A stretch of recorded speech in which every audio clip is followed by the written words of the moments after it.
지난 시간에는 블레셋 사람들이 전쟁에서 이스라엘을 이기고 이스라엘 백성들을 죽이고 또 하나님의 언약궤를 빼앗아간 것을 살펴보았습니다. 많은 사람들이 죽었고 홈리와 비느하스도 전쟁터에서 죽었고 엘리 제사장은 의자에서 뒤로 넘어져서 목이 부러져서 죽었고 비느하스의 아내는 갑작스럽게 산통이 와서 아이를 낳고 숨을 거두었습니다. 그러면서 주변 사람들이 아들을 낳았다고 축하해 주는데도 기뻐하지 않고 이가봇, 영광이 떠나갔다. 영광이 이스라엘에게서 떠나갔다. 영광이 없다. 그렇게 이야기했습니다. 하나님의 언약궤가 이스라엘 가운데 있을 때 그것은 하나님의 임재의 상징이고 하나님께서 자기 백성과 함께 하신다는 것을 의미합니다. 그런데 그 언약궤가 이방인들의 손에 탈취당해서 저기 블레셋 땅으로 가게 되었다는 겁니다. 그러나 하나님께서 이렇게 언약궤가 블레셋 사람들의 손에 넘어가게 하신 데는 나름 이유가 있습니다. 첫째는 하나님께 드리는 예배를 소홀히 하던 이스라엘 백성에 대한 하나님의 엄한 진노와 징계 때문에 그것을 허락하셨고, 또 하나는 블레셋 사람들 가운데에서 하나님의 위대하심과 그분의 권능을 드러내기 위해서 이것을 허락하신 겁니다. 그래서 우리가 사무엘기상 5장에서는 블레셋 사람들 가운데로 들어간 하나님의 언약궤가 그 땅에서 어떠한 일들을 행하였는지 5장과 6장에 걸쳐서 살펴보도록 하겠습니다. 자, 사사기에서는 우리가 이스라엘을 괴롭히던 여러 주변 민족들에 대해서 살펴보았습니다. 그래서 모압 왕도 있었고 미디안 사람들도 있었고요. 또 가나안 왕도 있었고 그리고 또 그 주변에 있던 암몬 족속들도 있었고 삼손 이야기에서 블레셋 사람들도 등장합니다. 그런데 사무엘기 상하 여기에서 가장 빈번하게 이스라엘 백성과 밀접해서 서로 간에 대치하는 민족이 있어요. 바로 블레셋 민족입니다. 이스라엘 민족과 가장 가까이에 있고 또 이스라엘 민족에게 많은 영향력을 미치게 됩니다. 이 블레셋 민족은 어떤 사람들이냐면요. 창세기 10장 13절과 14절에 보면은 노아의 세 아들로부터 민족들이 나뉘게 되는데 셈, 함, 야벳에 의해서 온 세상에 사람들이 퍼져나갑니다. 그 가운데 창세기 10장 13절에서 14절은 함의 후손들에 대해서 이야기합니다. 미스라임은 누구를 낳고 바스루심과 가슬루힘과 갑도림을 낳았는데 가슬루힘에게서 블레셋이 나왔더라. 이 족보는 누구의 족보냐 하면요, 함의 가문입니다. 블레셋은 함의 후손이라는 겁니다. 이 블레셋 민족이 함의 후손이기 때문에 셈의 후손인 이스라엘 민족과는 서로 물론 노아까지 올라가면 똑같겠지만 서로 이제 다른 민족입니다. 이민족입니다. 이 민족은 BC 예수님 오시기 전 12에서 13세기경에 팔레스틴 해안 지방으로 건너온 해양 민족입니다. 원래는 어디에 있었느냐? 원래는 섬나라 민족입니다. 이스라엘 팔레스틴의 서쪽에 보면은 지중해가 있죠. 그 지중해 가운데 크레테 섬이 있습니다.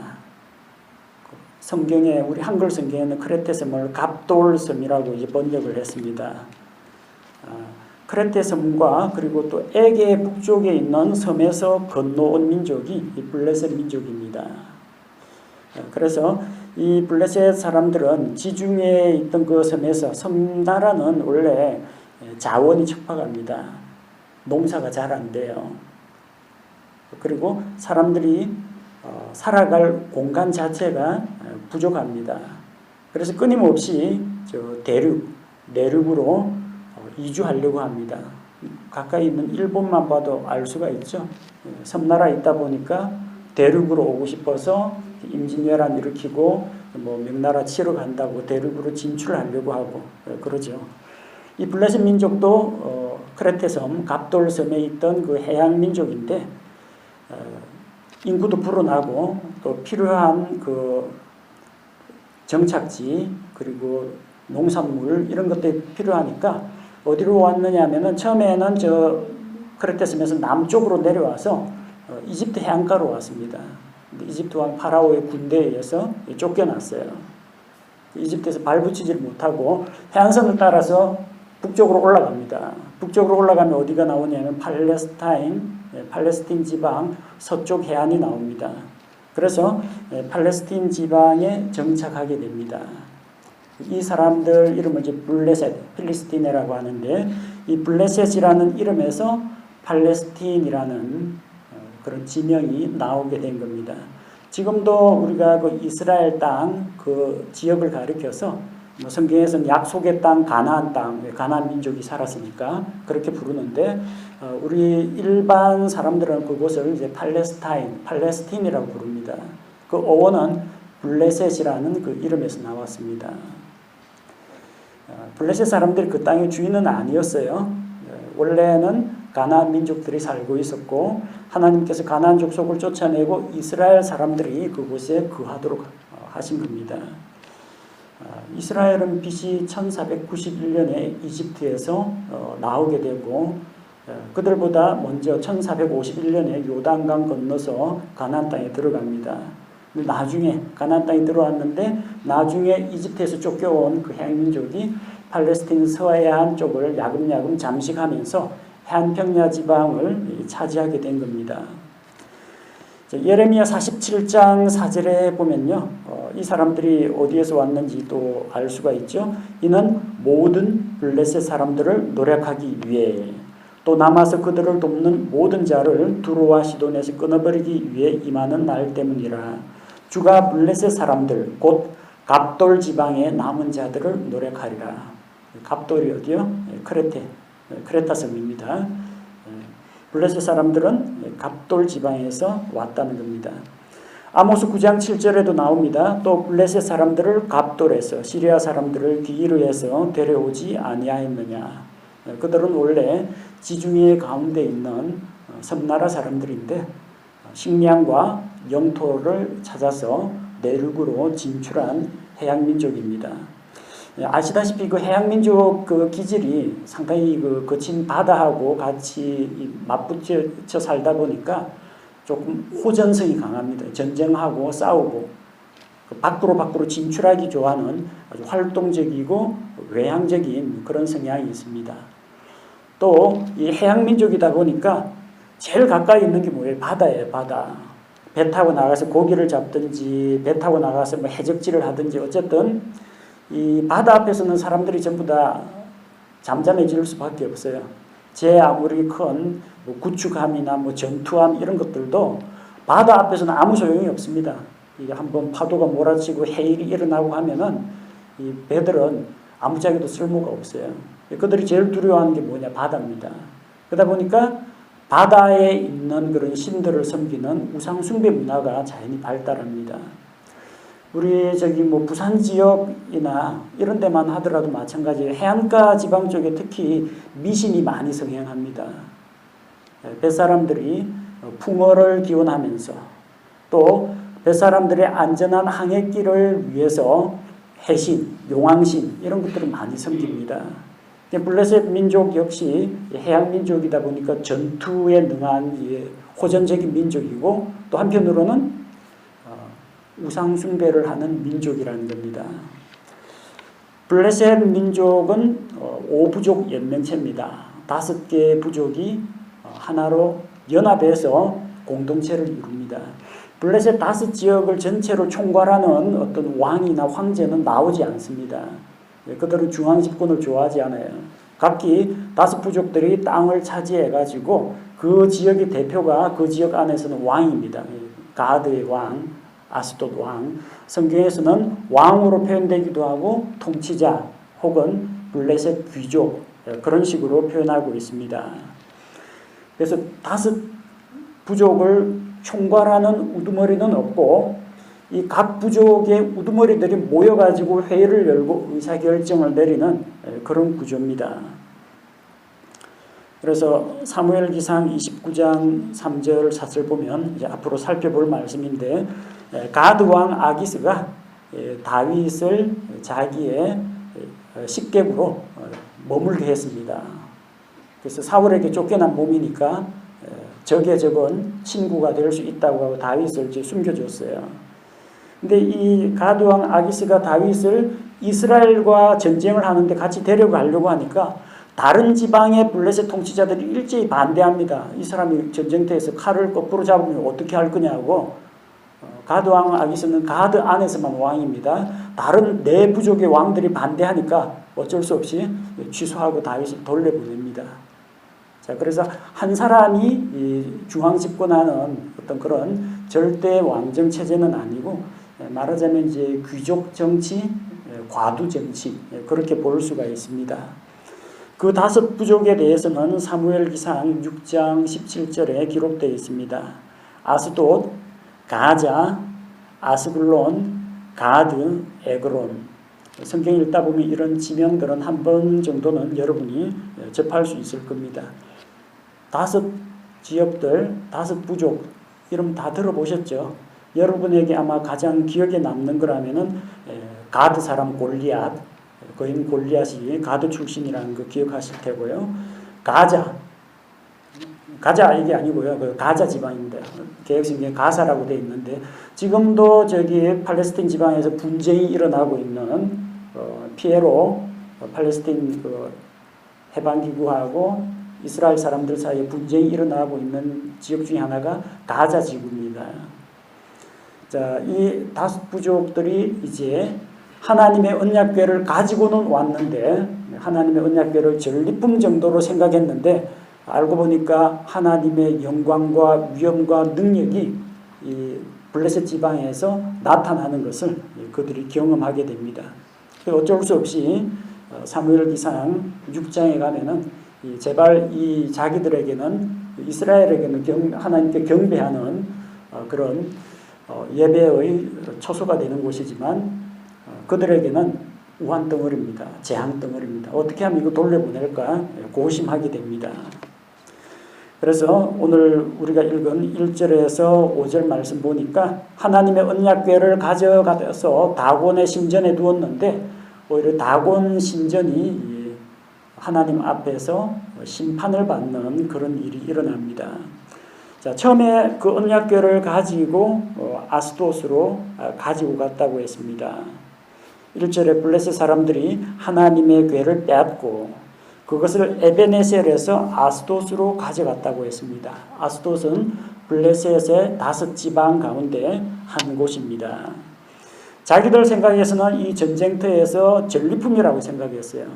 처음에는 하나님의 언약궤가 이스라엘 진영 가운데 왔다, 신들이 그들 가운데 있다 하면서 크게 두려워했는데, 알고 보니까 그 신들이 이스라엘을 전쟁에서 이기게 해주진 못하고 오히려 자기들이 이겼다는 겁니다. 얼마나 뿌듯하겠어요. 자랑스럽죠. 우리에게 승리를 주신 우리의 신 다곤을 찬양해야 되겠다 해서 언약궤를 빼앗은 것을 기념해서 자랑스럽게 그것을 블레셋 땅에 가져가고 다곤의 신전에 두는 겁니다. 이스라엘은 언약궤를 빼앗겼기 때문에 이가봇, 영광이 없다, 영광이 이스라엘에서 떠났다. 참 전쟁에서 진 것만 해도 수치스러운데, 하나님의 언약궤를 빼앗겼기 때문에 큰 치욕을 당했지만 블레셋 사람들은 우리가 이스라엘 사람들이 섬기는 그 여호와 하나님의 그 언약궤를 빼앗아 왔다, 그걸 자랑하고 그걸 가지고 자기들끼리 이제 축하 잔치를 벌이는 겁니다. 그들이 가져가서 뭘 했느냐면 하나님의 궤를 다곤의 집으로 가져가서 다곤 옆에 두었다고 했습니다. 하나님하고 다곤은 같이 있을 수 없는 그런 존재입니다. 한쪽 창조주 하나님이요, 다곤은 블레셋 사람들이 만들어낸 거짓 신들입니다. 거짓신과 하나님이 어찌 같이 한 자리에 있을 수 있겠어요. 근데 자기들 생각에는 전쟁에서 승리한 영광을 다곤 신에게 돌리겠다라는 그런 생각입니다. 이게 블레셋 사람들의 신앙입니다. 이스라엘 사람들도 승리는 하나님께로부터 온다, 좀 요걸 믿고 싸웠더라면, 하나님을 의지하고 싸웠더라면 좋았을 텐데, 오히려 하나님을 믿지 않는 이방인들의 신앙심이 더 좋아요.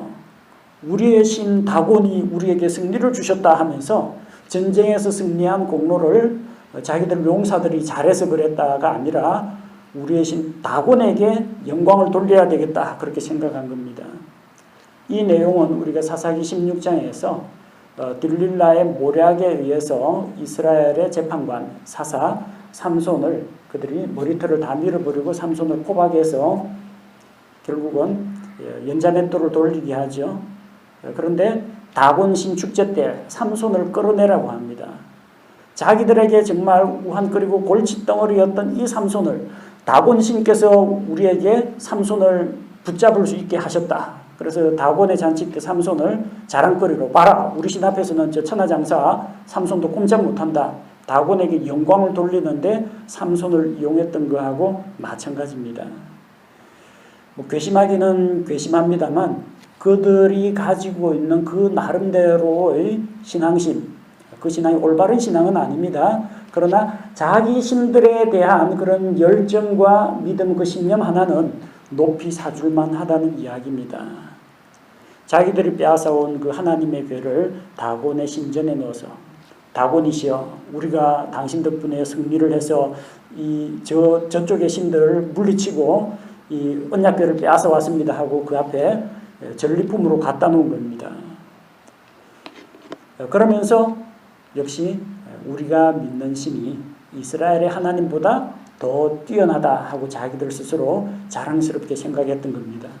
거기까지가 블레셋 사람들의 생각입니다. 근데 그들의 생각대로 되지는 않죠. 왜냐하면 하룻밤 자고 일어나니까 상황이 바뀌었습니다. 3절에 보십시오. 아스도 사람들이 다음날 일찍 일어났는데 보라, 다곤이 주의 궤 앞에서 얼굴을 땅에 댄 채 쓰러졌으므로 그들이 다곤을 취해 다시 그것의 자리에 두었더라. 블레셋 사람들 부지런합니다. 아침에 일찍 일어납니다. 아침에 일찍 일어나서 직장 가는 게 아니라 다곤 신전에 가서 다곤 신전에게 문안 인사하는 겁니다. 아침 예배 드리는 겁니다. 우리식으로 이야기하면 새벽 기도에 갔다는 이야기예요. 아침에 일찍 일어나서 다곤 신전에 가서 이제 신전의 기물들도 정리하고 신전에 가가지고 절도 하고 그렇게 이제 올 요량으로 일찍 일어나서 신전 문을 열어보니까 다곤 신상이 이렇게 있어야 되는데 다곤 신이 하나님의 언약궤 앞에서 얼굴을 땅에 대고 엎드려 있더라는 겁니다. 다곤 하니까 이게 뭔 이야기냐 할지 모르실 것 같아서 이 그림을 뒤쪽에 뒷페이지 그림 나옵니다. 뒷페이지 그림의 그 왼쪽에 하반신은 물고기 모양을 하고 있고 상반신은 사람 모양을 하고 있죠. 여기 다곤 신입니다. 물고기 신이에요. 우리 흔히 이야기하는 인어입니다. 인어. 세계 곳곳에 인어 이야기라든지 혹은 반인, 반어, 물고기 반, 사람 반 그런 모습을 한 괴 생명체 혹은 우상 그런 것들이 있습니다. 그 인어 가운데에서 이제 남성형 인어를 mermaid이라고 부르고요. 여성체를 가리켜서 mermaid라고 합니다. 이 mermaid는 여러분 그 안델센 동화에 나온 인어공주 이야기의 그 인어를 이야기합니다. 여자 인어를 이야기합니다. 앞서 말씀드릴 때 블레셋 민족은 섬나라 사람들이라고 했죠. 해양 민족이라고 했습니다. 배 타고 다니고 바다를 의지해서 살아가고 바다에서 고기도 잡고 무역도 하고 해적질도 합니다. 제일 두려워하는 게 뭐예요? 바다예요.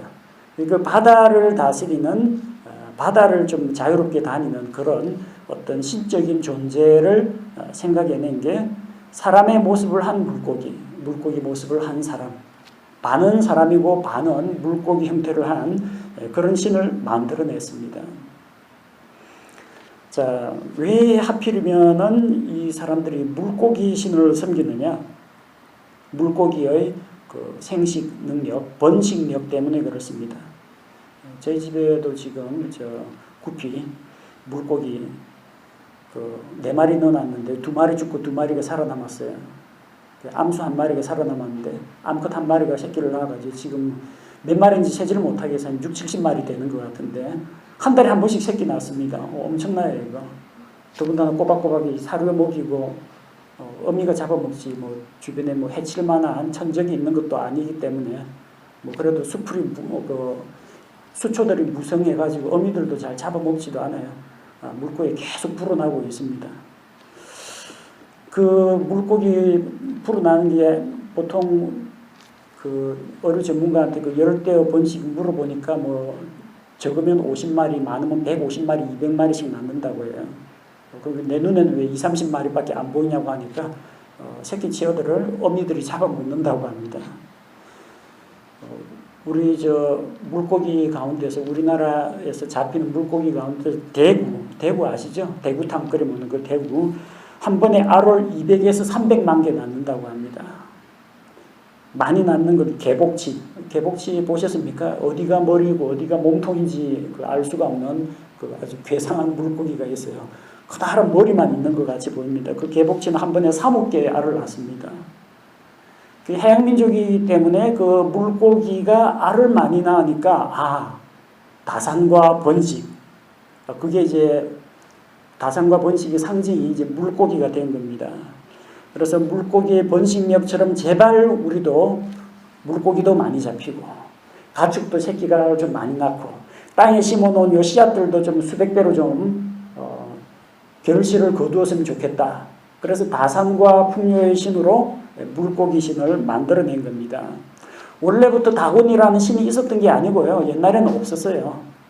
아담이나 노아 할아버지는 다곤인지 뭔지 그런 거 몰라요. 블레셋 사람들이 지어낸 신입니다. 다산과 번식을 갈망하는 인간의 욕망이 투사되어 가지고 이 반인 반어의 이런 인어 같은 존재에게 신적인 권위를 부여한 겁니다. 이 사람들이 뭐 오로지 다곤만 섬겼느냐 그런 건 아닙니다. 블레셋 사람들은 다곤 외에도 여러 다양한 신들을 섬겼습니다. 이 다신교 문화예요. 열왕기하 1장 2절에 보니까 이스라엘 왕이 이제 자기 병이 나을지 안 나을지 에그론의 신 바알세붑에게 물어보라고 합니다. 에그론이라고 하는 것은 역시 앞서 우리가 살펴봤던 블레셋 5부족 가운데 하나입니다. 에그론 사람들은 다곤 말고도 바알세붑 신도 섬겼다는 겁니다. 이 가나안 땅에 들어와서 가나안 문화에 동화가 되어서 가나안 사람들이 섬기던 바알 신도 자기들이 섬기게 되었다는 이야기예요. 물고기 숭배는 해안지방 바닷가 주변에 사는 그런 민족들 가운데에서 많이 찾아볼 수가 있습니다. 블레셋 사람들뿐만 아니고요, 수메르 사람, 아시리아 그리고 바빌론 문화에서도 이 물고기 숭배 이런 물고기 관련 신화들이 많이 발견됩니다. 그리고 고대 바빌론의 비밀 종교에서 출발한 그 혼합 종교 로마 카톨릭에도 이게 영향을 미칩니다. 로마 카톨릭의 그 추기경 교황이 쓰는 모자가 있어요.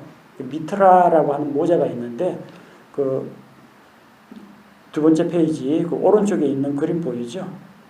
왼쪽에 있는 것이 바빌론에서 사용되는 물고기 신의 그 머리 부분입니다. 근데 오른쪽에 있는 그림이 로마 카톨릭의 비숍이라고 했죠. 성정을 말합니다. 추기경. 이 성정의 머리도 입 벌리고 있는 그 물고기 어두모를 착용합니다. 그래서 이게 블레셋 사람들이 섬기던 그런 이교도의 그런 풍습, 그런 종교들이 로마 카톨릭에도 그대로 그들의 문화나 그들의 복장이나 이런 것 가운데 스며들어 있다는 겁니다. 그 다곤신, 블레셋 사람들이 섬기던 그 다곤신, 그들은 대단하다고 생각했지만 엄청난 번식력, 다산과 풍요의 신 그렇게 내세웠지만 주께서 그 블레셋 신 다곤을 치십니다. 다곤이 주 앞에 엎드렸다고 했죠. 분명히 다곤 신상 밑에다가 하나님의 언약궤를 갖다 뒀는데 다곤이 주의 궤 앞에서 얼굴을 땅에 댄 채 쓰러져 있었다는 겁니다. 그래서 사람들이 이러면 안 되지. 이게 우리 신인데 이게 어떻게 전리품으로 빼앗아 온 언약궤 앞에 이게 엎드려 있으면 안 되겠다 해서 또다시 제자리에 세웠습니다. 뭘 말합니까? 다곤 신은 가짜라는 이야기예요. 그 신이라고 하는 존재가 일어나는 것도 자기가 못해요. 사람이 이렇게 세워줘야 돼요. 넘어지면 아둥바둥도 못하고 그냥 넘어진 채 가만히 있어요. 사람들이 세워줄 때까지. 신이 아니란 이야기입니다. 4절에 보니까 똑바로 세워놨어요. 이젠 됐겠죠. 또 다음날 또 아침 일찍 또 찾아갑니다. 4절을 보십시오. 그들이 그 다음날 아침에 일찍 일어났는데 참 부지런해요. 신 섬기는 사람들은 되게 부지런합니다. 우리 기독교에도 새벽 기도에 가시는 분들 되게 부지런한 사람입니다. 신실한 그 불교 신자들, 경배의 대상이 물론 잘못되긴 했지만 그들의 신심, 그들의 열심 하나는 우리가 인정해 줘야 됩니다. 새벽 4시에 산사에 올라가가지고 부처 앞에서 1,100번, 1,000번 혹은 3,000배 절을 하고 옵니다. 헛된 우상숭배이긴 합니다만 그들의 열심 하나는 우리가 본받아야 됩니다. 이번에는 다음날 아침 일찍 또 찾아갔어요. 다곤 진상에 가서 절도 하고 그 신전이 무사한지 확인도 하고 가보니까 이번에는 그냥 엎드려 있는 게 아니라 다곤이 주의 궤 앞에서 얼굴을 땅에 댄 채 쓰러졌고 근데 다곤의 머리와 두 손바닥은 끊어져서 문지방에 있고 다곤이 몸뚱이만 남았다는 겁니다. 그 머리가 잘리고 두 손이 잘리고 다리는 안 잘렸느냐? 안 잘렸어요. 다리가 없으니까. 위쪽에 그 그림 보십시오. 여기서 왼쪽 그림에서 머리 자르고 두 팔 딱 잘라버리면은 몸통밖에 안 남아요. 다리는 없습니다. 물고기 신이라서.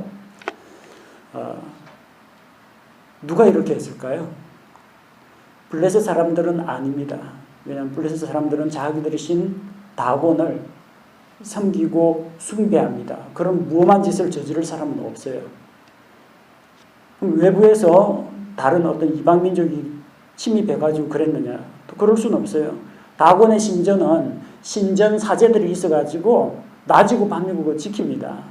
사제들도 함부로 문 열고 들어가지 못해요.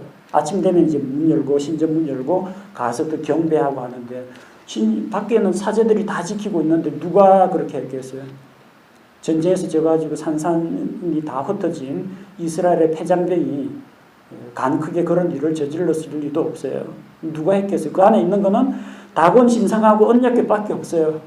누가 했겠어요? 하나님께서 하셨다는 이야기입니다. 외부인이 아닙니다.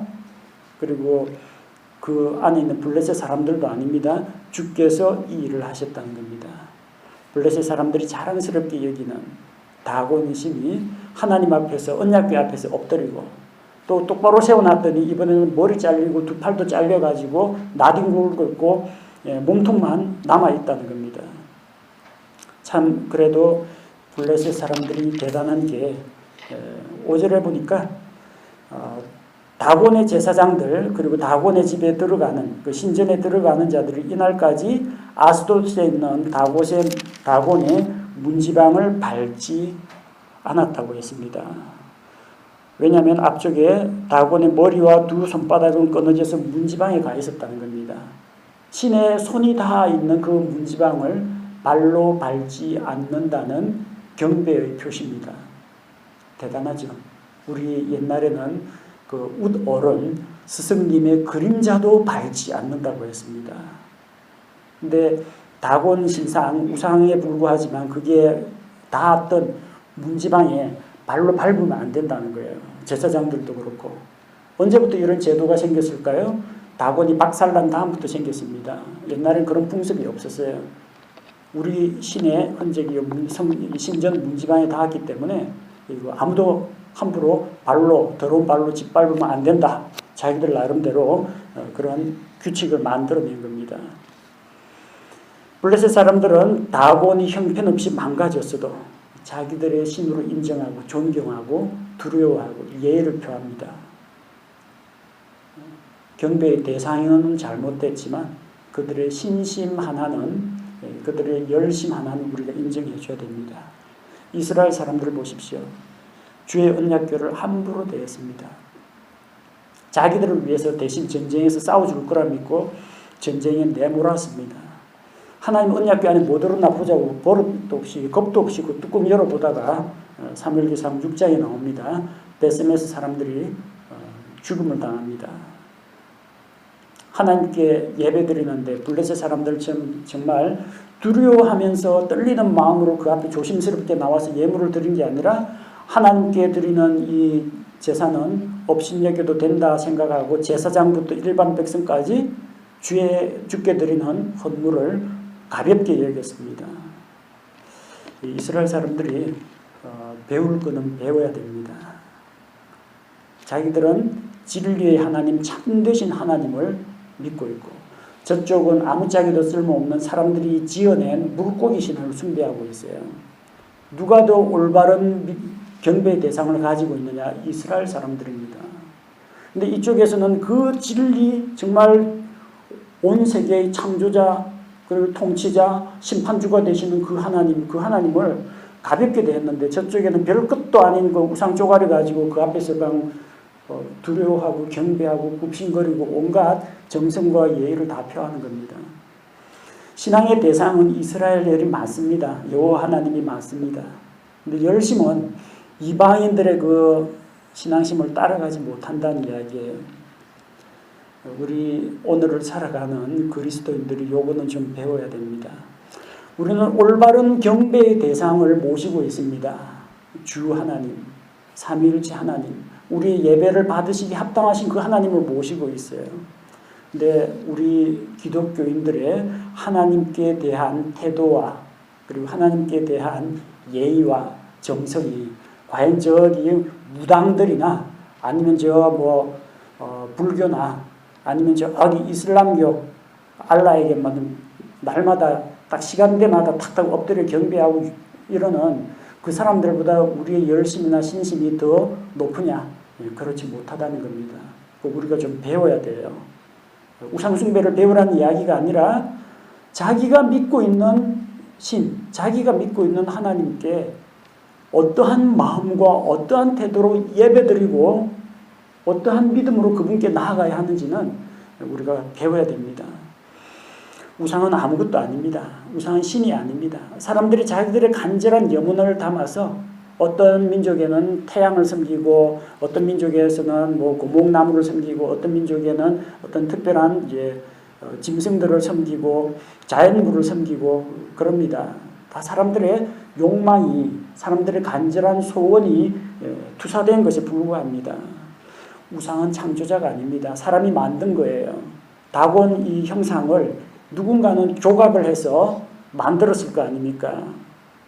어리석은 자는 자기가 만들어 놓고 자기가 만든 것을 자기가 신으로 섬기고 숭배합니다. 우상 숭배는 헛된 겁니다. 우리는 모든 것의 창조주가 되시는 하나님을 믿고 있습니다. 그 하나님을 어떻게 대해야 되겠습니까? 두려워하는 마음 가져야 돼요. 하나님을 우습게 여기고 가볍게 여기면 안 됩니다. 두려움과 존경 가운데에서 하나님을 섬겨야 됩니다. 우상을 섬기는 이교도들은 자기 신들을 위해서라면 시간이고 재물이고 심지어는 사람의 생명까지도 아낌없이 바칩니다. 하나님은 우리에게 그렇게까지 무리한 요구는 하지 않으십니다. 하나님께 감사하라. 하나님을 찬양하라. 하나님의 말씀에 귀를 기울이라. 하나님 말씀을 믿고 따르라. 순종하라. 우리에게 요구하시는 것이 그리 많지가 않아요. 하나님을 향한 우리의 열정, 우리의 헌신이 이교도들이나 우상숭배자들만도 못해서는 안 된다는 이야기입니다. 우리는 본문 말씀을 통해서 우상은 하나님 앞에서 정말 아무것도 아니라는 것을 다시 한번 보게 됩니다. 그럼에도 불구하고 이교도들은 그 우상조차도 자기들의 신이라고 믿고요, 열렬하게 섬기는 것을 보게 됩니다. 우상숭배는 배우면 안 됩니다. 그러나 우상 숭배자들이 자기들 신을 어떤 마음가짐으로 대하는지 그들의 열정과 정성은 우리도 배울 필요가 있습니다. 그 열정과 정성으로 우상을 섬기지 말고 하나님을 섬기시면 됩니다.